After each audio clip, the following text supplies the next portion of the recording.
Trevor looked at the sweaty, crumbled paper in his hand, reviewing the instructions yet again. Soon it would be too late to read over them. But until then, every rehearsal could be the one that saved his life. 4 pale candles, he read, and then glanced over to the 4 candles sitting on the floor. He had arranged them in a perfect square, just as instructed. The line of crisp white chalk connected them, and he mentally marked the next item off the list. His hand was shaking, making it harder to read the scrawled lines of pencil on the paper. With a deep breath, he looked away from the paper and out of the window. There was a swell of nervous energy bubbling in his chest. He had prepared, he reminded himself. He had read and studied. He had memorized every line of text and done his research. Now was not the time to have second thoughts or doubts. Remember, the entity will know your thoughts. If you enter with doubts, he will use these to his advantage. Trevor closed his eyes and smiled, trying his best to think confident and reassuring thoughts. What he needed to do, he realized, was find something else to think about. Every review of the instructions only deepened his anxiety, and it obviously wasn't helping. It reminded him of cramming for final exams. He had always overdone it and worn himself out, so that he ultimately spent a week sick and dreading the impending tests. Now was not the time to weaken his mental or emotional defenses. It was, instead, the time to finally achieve something with his life. Trevor walked away from his preparations, shoving the paper in his pocket and trying to prevent his mind from running over and over the instructions. They always hung on the final words. If you successfully complete the ritual, he will grant you one request for whatever your heart desires. Choose wisely. As if he could dislodge the thoughts, he shook his head sharply and turned his attention to his surroundings. He was sitting in front of an old chapel, the wooden pews cracked and listing in the shadows. What had once been lovely windows were now either caked with dust, webbed with cracks, or lying broken on the floor. The moon sprinkled silver light around the interior, light which somehow only made the shadows darker. He wondered briefly about those who had once gathered here, bowing penitently and singing their hymns. But churches dried up when a town did, and it was nothing more than an artifact cast out. Find a place of religious significance. It may be a church, temple, synagogue, mosque, sanctuary, blessed space, or area of miraculous happenings. Any place where people come to demonstrate faith will suffice. Trevor smirked, remembering the words. He had considered going to his hometown's football stadium, because that was where he had witnessed the greatest religious fervor. But somehow he thought such secular praises were not what the ritual intended. He had lucked upon this place on one of his trips to and from university. It was off the beaten path, well removed from the rest of civilization. Soybean fields were the nearest attraction, which meant he would be mostly free to conduct his activities in peace, assuming, of course, local kids did not wander in, drawn by the same isolation and freedom that had brought him. Given the lack of beer bottles and vandalism, he assumed it was not a popular place for such activities. His legs were shaking up and down, whether from excitement or anxiety, he was not sure. He checked his watch, noting that it had slipped 5 minutes closer since his last inspection. It was now 11:50, which meant his waiting was almost over. It must be begun at precisely midnight. Too early or too late, and you will have no results, but feeling like a fool. He had set and reset his watch, just to be certain it was exact. Now, he just needed to rely on it. He had also selected this position, because it was just close enough to hear the church bells from a couple of towns over. Come midnight, they would toll and assure him he was on time. The wind kicked up outside, tossing a few stray leaves through the opening. The many holes in the roof howled pitifully, and the rest of the building creaked with the gusts. It seemed almost as if the building was in its final days, waiting for nothing but a strong storm to destroy it, once and for all. Giving in to his worries, Trevor pulled the paper from his pocket and reviewed the important parts again. He skimmed over the materials, certain that he had everything he needed. Instead, he reviewed the cautions to ensure he did not make any deadly mistakes. First, never speak your name. Such a being will seek any way to gain power over you. Should this creature find any weaknesses, he will use it to possess you. This is akin to being split apart from the inside out, slowly and over several days. Most unfortunate souls are also forced to watch as they slaughter family, friends, and other victims. It was simple enough, no names. That was an easy pitfall to avoid. Next, do not answer his questions. They are intended to trick you. You must only say what you have been instructed and your request. If you engage in questions, he will trap you in his game. You will slowly waste away, caught forever in his web of lies. Trevor had always been taciturn, so he was not concerned. Remaining silent was his primary skill in life, and he looked forward to putting it to good use.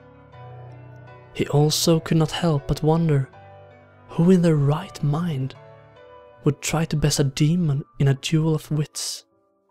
It seemed like one of the oldest follies. Third, ensure all barriers are maintained for the duration of the ritual. He will be unable to touch or harm you physically while the barriers are active. Adhere to the guidelines for your own safety. Another easy warning to heed. Who would ignore the barriers? Why would they even be in the ritual if they were not vital to its safe and successful completion? Finally, believe nothing of what he says. He exists only to lie. Rereading the warnings made him feel safer. These were so obvious that he could not imagine anyone making such grievous errors. He certainly knew better.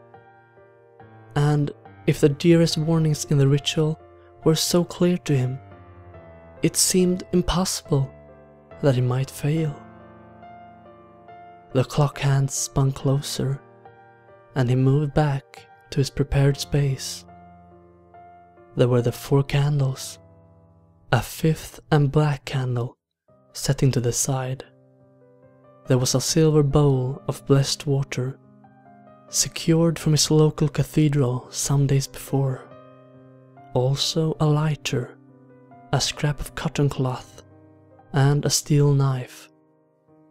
It was everything he needed. Trevor knelt beside the chalk square, arranging and rearranging items for the most practical setup.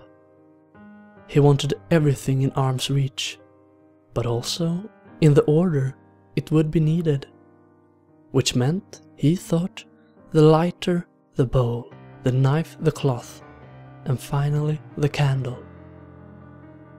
It was midnight, he saw. As soon as the thought crossed his mind, he heard the bells ringing. Right on time. He brought the lighter to the first of the 4 candles, slowly moving clockwise and lighting each in turn. They flickered and snapped in the breeze, but remained strung. His hands were unsteady as he picked up the bowl and set it in front of him. With a deep breath, he gripped the knife in his hand and drew it smoothly across his palm, just like they did in the movies. Only it seemed to hurt worse than those actors let on. Let a few drops fall into the water, and then bandage yourself carefully. The scent of blood can attract other things you may not wish to deal with during the ritual. Trevor followed the instructions to the letter, turning the water a cloudy red with his own blood, before tightly wrapping his hand with a cloth. He knew the next steps by heart, moving through them almost robotically. Each step had been dutifully practiced, with the exception of cutting his own hand, many times in the bright light of day. Now he lifted the bowl carefully with both hands, watching the way it rippled and changed. His blood diffused through the water, leaving darker and lighter patches that were quickly settling into the same pale shade. I summon you here with this dedication. Arrive. With the last word, he tipped the water into the middle of the square. Unlike in the practice sessions, the water rolled and then stopped at a chalk outline, forming a tiny pool that defied the laws of gravity and surface tension. Trevor's mouth hung open briefly, but he knew he had to continue. The black candle was already in his hand, and he lit it, despite the increasing wind. Gently he placed it in the middle of the square, watching the tiny flame flicked on the surface of the water. I give you light to seek me, he said, the words trembling from his lips. Arrive. Barely were the words out of his mouth than the black candle began to sink below the surface of the water before disappearing completely. A dark, shadowy face emerged on the surface of the water, grinning widely. The face was hard to discern, but appeared dark and scaly, riddled with scars and fresh wounds that seemed to seep blood into the water around him. There were also many Many teeth.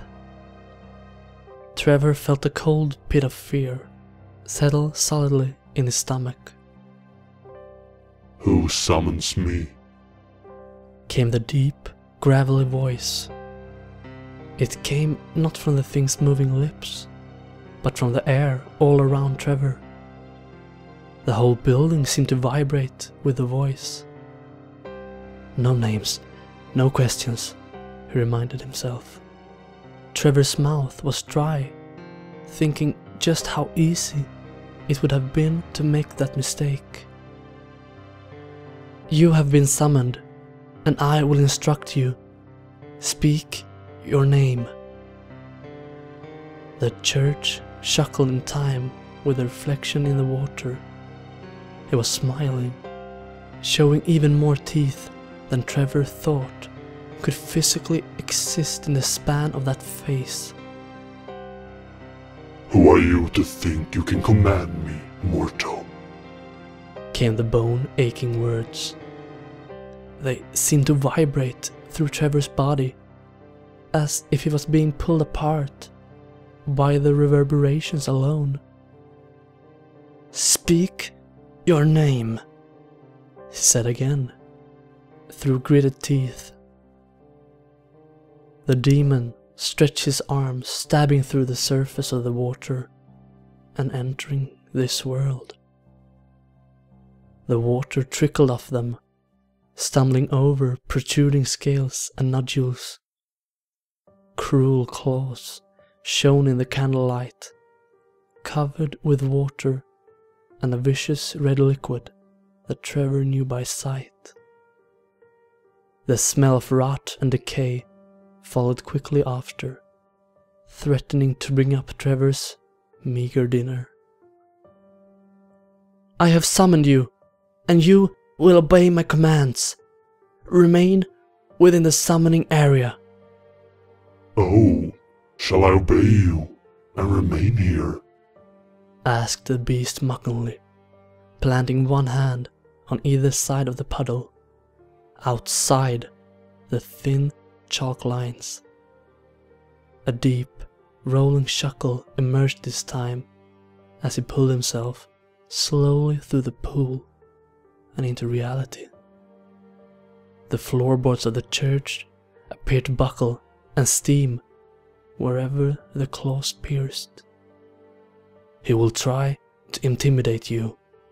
Stay strong. Remain within the summoning area. Speak your name. Trevor tried to force all of his courage and confidence into his voice, but it only made the demon laugh all the louder, now standing at his full height. The beast looked down on the pale boy before him. You can call me Trevor, came Trevor's voice from his monstrous visage. Trevor froze, his mouth agape and eyes wide. For an instant, the demon appeared almost sympathetic, but the facade cracked into merciless anticipation as the shadows flickered over his face. You have meddled with something you do not even understand, it said, voice again deep and roaring, but now mimicking the disappointed tone of a schoolteacher. I never told you my name. You can't know my name, Trevor stammered, his fear getting the better of him. His eyes flickered from the face to the arms to the rotted feet, never sure where to stay or linger. Everywhere he looked, there was impossibility. You think I need you to tell me your name? Casually the demon stretched, muscles and joints popping and cracking, as if it had been millennia since he moved about. His eyes, dark with unholy light, fixed on Trevor with predatory amusement. He answered his own question. with a deep shake of his head, sending water sizzling across the sanctuary. Trevor began scooting backward, whimpering with fear as the monster before him took one broad step forward. There was really nowhere to escape. The candles slowly snuffed themselves out, leaving only the moonlight to glint of those smiling teeth. But... Trevor gasped as his hands scrambled along the floor for anything that might help. But I followed all instructions. The creature paused to survey the assembled implements and the Shulk Square. Yes, you certainly did. The building trembled with the force of the laugh. From the clawing darkness, an arm shot forward. In the next breath, Trevor was off the ground. The demon slowly drew him close until their eyes were level. Who do you think wrote the ritual in the first place? He exists only to lie.